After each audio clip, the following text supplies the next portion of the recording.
If you need to change your verification method on Lyft, follow these simple steps to ensure your account is secure and updated. Step 1. Open the Lyft app. Launch the Lyft application on your mobile device. Make sure you're logged into your account to access your settings. Step 2. Go to Account Setting. Tap on your profile icon or the menu icon, usually located in the top left or right corner of the screen. From the menu, select Settings to access your account settings. Step 3. Select Verification Method. In the Settings menu, look for an option labeled Security or Verification.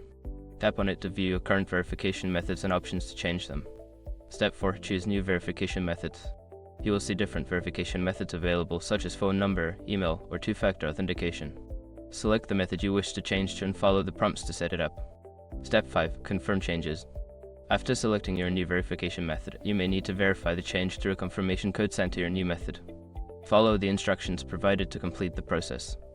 Once you have completed these steps, your verification method will be updated. Make sure to keep your contact information current for a smooth experience with Lyft.